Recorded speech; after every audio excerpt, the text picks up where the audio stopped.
అంటే శ్రామిక జన కళ్యాణ్ పార్టీ మరి ప్రధానమైనటువంటి 50 నుండి 60% మధ్య ఉన్నటువంటి బీసీలు, ఎస్సీ ఎస్టీ మైనారిటీ వర్గాలను కలుపుకొని ఒక రాజకీయ పార్టీగా శ్రామిక జనము లేబర్ పార్టీగా అవతరించాలన్నటువంటి ఉద్దేశంలో ఉంటున్నాం. ముఖ్యంగా మాది సామ్యవాద ఆర్థిక విధానాలు అనుసరించే ముందుకెళ్తా ఉన్నాం.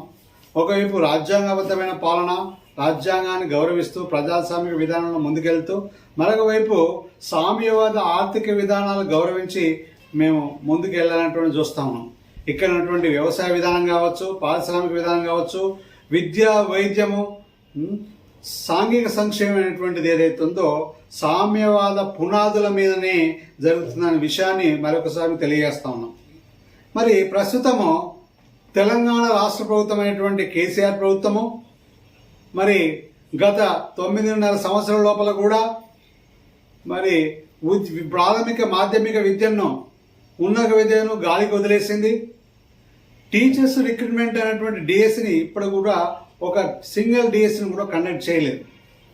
మరి దాదాపు 25,000 వరకు కూడా ప్రభుత్వ ఉపాధ్యాయుల ఖాళీలు ప్రైమరీ స్కూల్లో కావచ్చు, మాధ్యమిక ఉన్నత పాఠశాలలో కావచ్చు ఉన్నాయనేటువంటిది ప్రభుత్వమే ప్రకటించింది.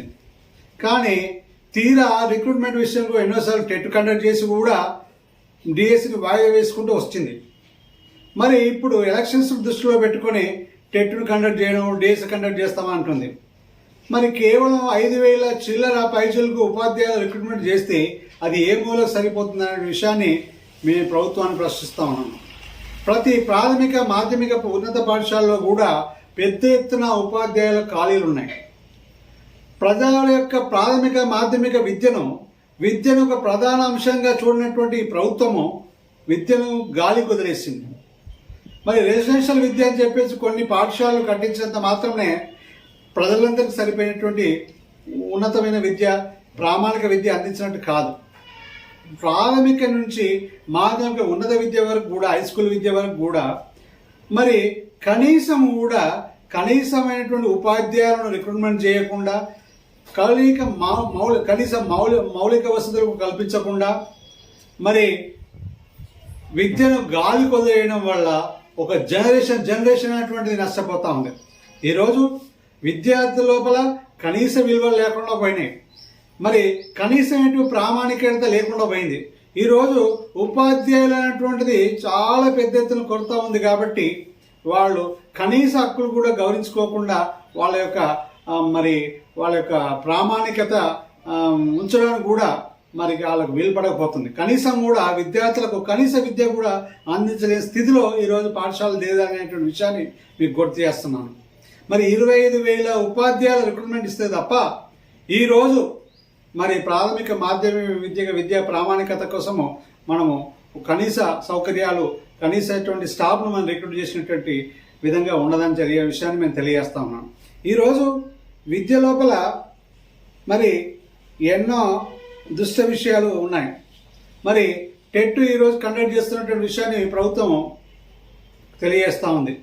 మరి టెట్ గతంలో కండక్ట్ చేసిన వాళ్ళకి, ఇప్పుడు కండక్ట్ చేసేటువంటి వాళ్ళు క్వాలిఫై అయినటువంటి విద్యార్థులు ఎవరైతే ఉన్నారో వాళ్ళందరూ కూడా మరి స్కూల్ అసిస్టెంట్లు కావచ్చు, మరి డిఎడ్ అయినటువంటి హెచ్డి పోస్టులు కావచ్చు, పండిట్ పోస్టులు కావచ్చు, పీఈటీ పోస్టులు కావచ్చు, క్రాఫ్ట్ టీచర్స్ కావచ్చు, అన్ని కొరతను కూడా తీర్చి సరిపోయినటువంటి ఉపాధ్యాయుల యొక్క స్ట్రెంత్ను మరి స్టాఫ్ సిబ్బందిని నియమించాలనేటువంటి కోరుతున్నామా మా పార్టీ నుంచి. మరి ఈ రాష్ట్ర ప్రభుత్వం డిమాండ్ చేస్తున్నటువంటి విషయాన్ని తెలియజేస్తా ఉన్నాం. మరి ఎందుకంటే విద్య అనేటువంటిదే అతి ముఖ్యమైనటువంటి విషయం. మరి అతి ముఖ్యమైనటువంటి విద్య అనేటువంటి భాగాన్ని మరి గాలి కొదిలేనటువంటిది ఈ ప్రభుత్వం చేసినటువంటి పెద్ద తప్పిదమైనటువంటి విషయాన్ని మేము ముందు చెప్తా ఉన్నాం. మరి విద్యను గాలి కొదిలేయడం అంటే తీరం ద్రోహము, ప్రజలకు తీరం ద్రోహం చేసినటువంటి విషయాన్ని ఇస్తుంది. మరి వింత పశువులను తయారు చేయడమే రాబోయే తరాలు వింత పశువులుగా తయారైపోయి విద్యకు దూరం అయిపోయి మరి శ్రామికులుగా, అంటే వ్యవసాయ కార్మికులుగా, పారిశ్రామిక కార్మికులుగా, మరి కన్స్ట్రక్షన్ కార్మికులుగా మిగిలిపోయే ప్రమాదం ఉందన్నటువంటి విషయాన్ని తెలియజేస్తా ఉన్నాను. ఇప్పటికైనా ప్రభుత్వం కలిగేసి మరి మెగా డిఎస్, మినీ డిఎస్ కాకుండా మెగా డిఎస్ కండక్ట్ చేసి మరి ఈరోజు ఉపాధ్యాయ సంఘాలు కోరుతున్నటువంటి స్ట్రెంత్ ఏదైతే ఉందో మరి ఉపాధ్యాయుల నియామకులు మరి కొరత ఎంత ఉందో అది నియామకం చేసి విద్యకు సరైన దిశలో న్యాయం చేయాలన్నటువంటి విషయాన్ని మేము ప్రభుత్వం మీద ఉంచుతున్నాము, డిమాండ్ చేస్తున్నటువంటి విషయాన్ని తెలియజేస్తా ఉన్నాం.